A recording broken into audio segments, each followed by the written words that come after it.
Belle and Wise are packing up for a super hush-hush trip to a classified zone called Rose Caifer, supposedly for treatment that could finally fix whatever's messing with Belle's body.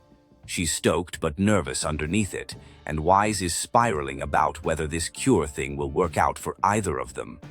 It's their squad's first ever team trip together, and even though nobody says it out loud, everyone's low-key trying to mask how nervous they are about what's coming. Norma shows up flexing a ridiculous experimental airship to fly everyone out personally. The crew soars through a wild storm belt and gets their first jaw-dropping glimpse of the floating city hovering way above the clouds, like something out of a dream. Landing on Buastro, the main island, they get the crash course on Rose Caifer's whole deal. The place processes something called Rosetta data, which keeps every holo readable instead of collapsing into unreadable chaos. Over 60% of the population is Bangu, all grinding non-stop to keep the entire operation running smoothly around the clock. Walking through the station, they spot a wanted poster with unmistakable pink hair plastered right on the wall. Turns out the mysterious Void Hunter who once tried to assassinate Lady Sunbringer is real, and somehow their group crossed paths with her before, which makes everyone more on edge about being here. They roll through the local shopping street, where Bangu run little cafes, snack stalls, and a full theater with actual live shows going on. Everyone's starstruck by how alive the place feels, blind box snacks and roaring pancake vendors and all, right before heading toward their swanky new dorm for the night. At Amber Hall, they get handed their official cover identities as transfer students at Aurelia Academy. Cecilia's registered as an emotional support pet, Billy's classified as a household appliance, and everyone is losing it laughing while also being weirdly touched by the surprise homecoming party the squad set up waiting for them inside. Settling into their new rooms feels surreal. Everything from the classic school uniforms to the sleek tech setup is next level compared to what they're used to. Belle sets up her HDD, so the AI assistant Fairy has a home, all while low-key still processing that tomorrow morning her actual treatment finally starts. That night, a heavy dream drags Belle straight back to Helios Academy, replaying the exact day everything went sideways, an implant test gone horribly wrong, panic flooding the room, and a gut feeling that something irreversible was about to happen to everyone she loved most, right before she wakes up gasping. Jolted awake by a loud noise, Belle and Wise investigate and stumble onto Norma trapped after a lab accident somewhere inside the academy. They manage to crack open the jammed door and free her Bangu assistants, only for the intimidating deputy of Airspace Patrol to show up mid-rescue and immediately start asking hard questions. Norma gets read the riot act by Secret, the no-nonsense deputy director, over her risky logic core experiments running late into the night. Turns out, there's real tension brewing about whether the new generation of Bangu tech is safe, and it's putting a ton of quiet pressure on the entire ESD department. Back at the dorm, Norma finally opens up about how Bangu secretly resent her department, since retiring Bangu have to get their memories wiped before ever leaving the island for New Ariridu. Hi there. If you want to enjoy more gaming lore without grinding for 60 hours, hit that subscribe button. I do the grinding so you don't have to. Your support really helps the channel. It's a slow-motion goodbye nobody ever talks about, and it still weighs on her more than she lets on. Morning arrives, and it's finally treatment day.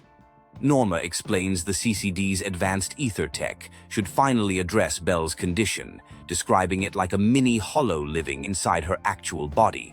They also get schooled on porcelloi, the rare crafted material that built the entire floating island from the ground up. Before treatment starts, they catch a rare public speech from Lady Sunbringer herself, announcing that Rose Caifer is finally opening up and partnering with New Ariridu after heavy losses fighting hollow anomalies recently. The whole crowd goes wild for it, and the squad is right there vibing along with everyone else. Walking away from the speech, everyone's buzzing about what expanded cooperation means, especially now that Tops is getting involved too. Norma spills that Rose Caifer might have secretly helped Helios Academy years ago, dropping a massive hint that their teacher's past runs way deeper than anyone had ever realized. At the CCD, the group meets who they assume must be Lady Sunbringer, except she shows up looking like a literal little kid. Turns out there isn't one Sunbringer at all. There are 3 of her, each running a different department after splitting off from one single original construct. Valina breaks down exactly how Rose Caifer runs, with the 3 Sunbringers overseeing computing, admin affairs, and airspace patrol respectively, plus Flint Workshop and an external strategy office rounding things out. It's way more complicated than anyone expected, and explains why one person decided to split into 3.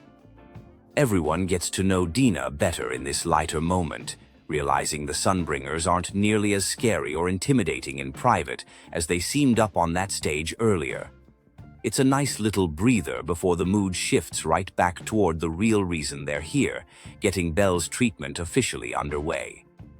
The team preps hard for the treatment procedure, with specialized equipment set up specifically for Belle's unique and scary condition. Nerves are running seriously high, with everyone cracking jokes to cover it up, while Valina and Cora make sure every single safety measure is locked down tight beforehand. Once the procedure officially kicks off, Belle gets yanked into a disturbing dreamscape built straight from her deepest buried fears, seeing twisted versions of her friends getting hurt right in front of her. It's less a random hallucination and more a direct, unavoidable confrontation with the power that's been living inside her. Inside that dreamscape, the entity calling itself Pyre taunts Belle relentlessly about the tragedy that killed Sir Pico, insisting she's been running from the truth this whole time. The confrontation gets brutal fast, forcing her to sit with guilt she's been dodging and avoiding for years without realizing it. Belle finally owns it. The accident wasn't Pyrois's fault at all, it was hers, from pushing an experiment too far without truly understanding the real risk involved. It's a genuine gut-punch moment of accountability that reframes everything she and Wise have carried between them ever since leaving Helios. Instead of trying to suppress the power anymore like she always has, Belle chooses to take hold of it on her own terms, refusing to let anyone else pay the price for her mistakes ever again. Pyrois, surprisingly, respects that resolve and agrees to cooperate with her, at least for now anyway. Belle wakes up back in the real world to a very relieved crew hovering over her. The treatment isn't finished yet, but she's absorbed way more porcelloi than anyone expected and reached some understanding with the power inside her, which still counts as a pretty huge win overall. Next step is learning to control that power through hands-on sparring, and Billy immediately volunteers as her training dummy since he can take a hit like nothing. Belle starts landing real legitimate combat moves for basically the first time in her life, feeling steadily more in control by the second. Training gets cut short fast when the ground starts shaking beneath everyone's feet. Turns out the energy hub beneath the whole city has spiraled out of control. Ether levels are spiking hard, and nobody can reach Norma, who happens to be somewhere right in the absolute middle of it. With airspace patrol stretched dangerously thin, the crew immediately volunteers to help out with rescue efforts across the hub. Before heading down there, they get seriously warned about singularity leakages, tiny pockets where the hollow bleeds straight into reality, and told flat out not to get anywhere near one under any circumstance. A broken rail car forces an improvised detour, and Pyre straight up yanks Belle through what feels like the world's scariest roller coaster ride to get everyone moving forward again. Everybody survives the ordeal, though a couple of them are visibly, dramatically regretting skipping breakfast this particular morning. The team starts finding corrupted mechs and seriously shaken up Bangu scattered along the way, helping calm them down while trying to figure out exactly what triggered this whole mess in the first place. Director Edward jokes about sending the little guys straight to the lab, which does not land well at all. Trapped inside a singularity leakage that acts like some unfinished hollow, Belle figures out she can force it open using her newly awakened power, combined with real combat technique from Yunque. It works, though barely, and everyone agrees to never voluntarily attempt anything like that ever again. The group presses on deeper, looking for Norma, running into more corrupted machinery and scared Bangu scattered along the way through the tunnels. Reuniting with her finally brings some relief, but also confirms just how unstable and dangerous this specific ether spike is compared to normal hollow activity. With Norma finally safe, the plan becomes clear: reboot a broken power pillar to restore the elevator and stabilize the whole hub for good. Everyone starts theorizing that the disturbance's true origin point sits somewhere directly underneath the dispatch station, a lead that nobody's had the chance to investigate yet. The squad splits up to cover more ground efficiently, with Billy and Cecilia staying behind to comfort traumatized Bangu, while Belle, Wise, and Norma push forward toward the damaged pillar itself. Everyone's exhausted at this point, but nobody's willing to slow down while people are still potentially in real danger. Fighting through relentless waves of corrupted mechs, the trio finally reaches the terminal and successfully restarts the pillar, bringing the elevator back online at last. It's a genuine relief for everyone involved, but the bigger mystery, what caused this whole chaos in the first place, remains wide open. Back with the rest of the group, Norma can't shake the nagging feeling that something deliberate is behind the leakage, not simply random bad luck like everyone assumes. Every single past victim was found suspiciously near a leakage source, and she's now convinced there's some hidden factor nobody's accounted for yet. They finally track down a missing energy Bangu named Simon, badly corrupted and very dying by the time they reach him.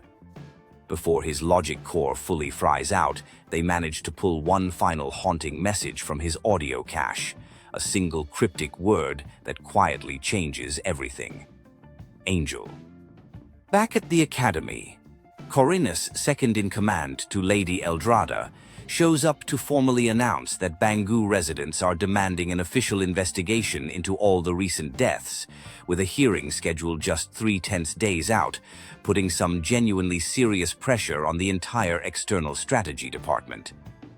Lady Dina personally visits to reassure everyone that the hearing isn't meant as any punishment, and opens up a bit about how she sees Bangu more like little siblings than mere creations she built. It's a much softer side of Rose Caifer's leadership that nobody expected to see up close.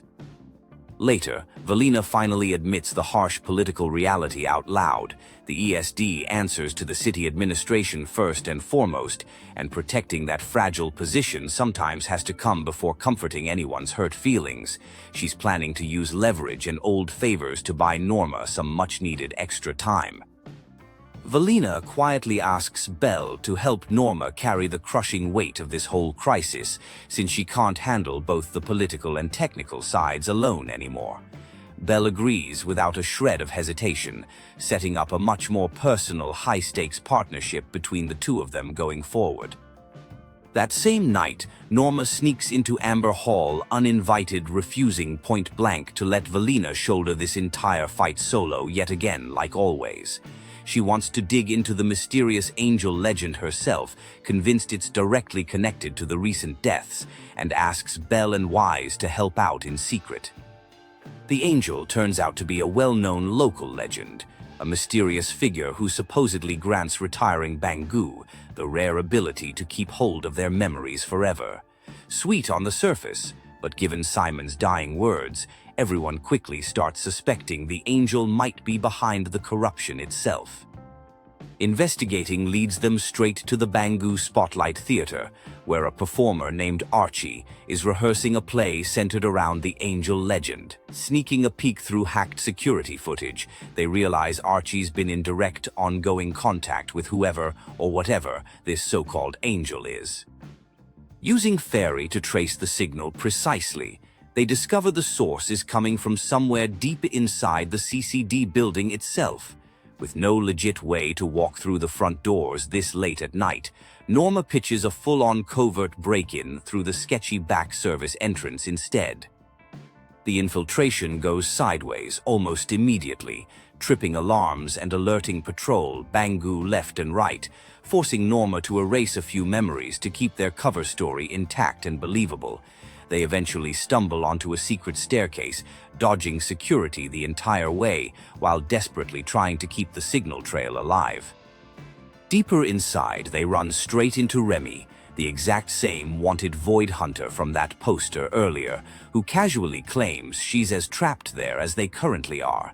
Tensions spike hard and fast when Norma finally realizes exactly who she's talking to and everything she's been publicly accused of doing. After some tense back-and-forth negotiation, Remy proposes a temporary alliance to catch the real Angel together as a team, framing it as unavoidable since she's already decided to tag along regardless. Reluctantly, the group agrees, fully aware they're now officially teamed up with a wanted fugitive.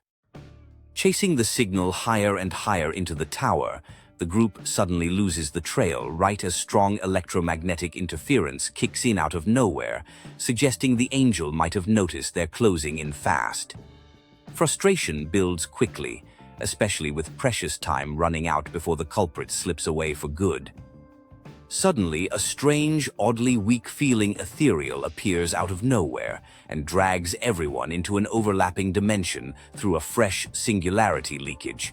It moves and fights unlike anything they've ever encountered before, and even Remy openly admits she's never seen anything quite like this creature in her life.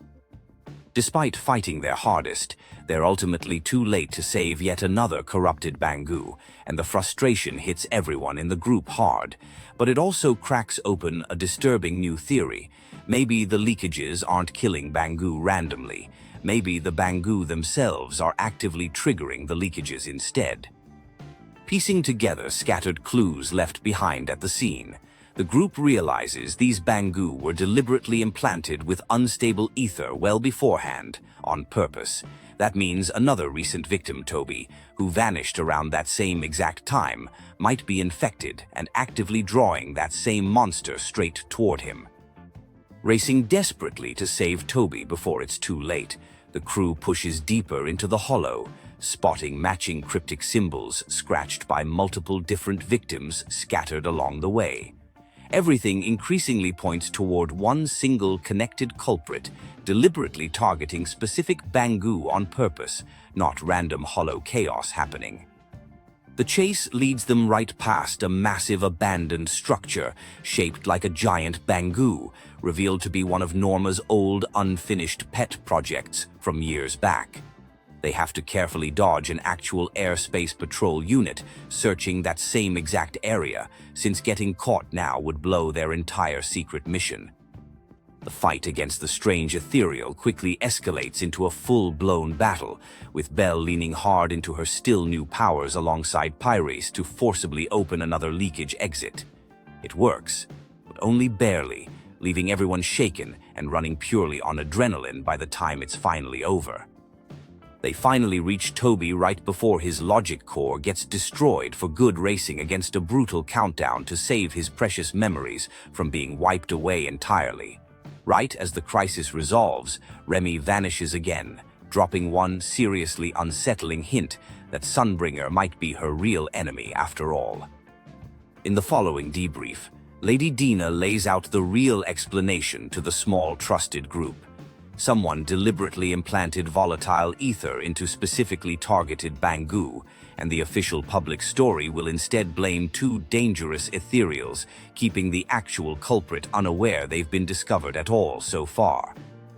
In a genuinely sweet and surprising reveal, it turns out Valina has secretly been the real Angel this entire time, quietly helping retiring Bangu hold on to meaningful memories without ever once taking any credit for it publicly. Everyone's totally stunned, especially considering how effortlessly cool she'd been playing it this whole time. Word gets out fast around the whole island, and Bangu flood the streets to shower Valina with flowers and heartfelt thanks, playfully forcing her into a spotlight she clearly never actually wanted for herself. It's a genuinely warm, well-earned moment after such a heavy, chaotic stretch for absolutely everyone involved. Back at Amber Hall late that night, The group quietly reflects on everything that just happened, from the creator's growing threat to New Ariru's shifting political tensions, agreeing to just keep supporting each other, one problem at a time going forward. Then Remy shows up completely uninvited for round 2. Remy turns their late-night surprise visit into a teasing question-and-answer game, dropping cryptic hints about a mysterious figure called the Enchainer, while smoothly dodging every single real answer along the way. Just as things start getting genuinely interesting, another ether alarm blares loudly across the island, leaving way more questions than answers.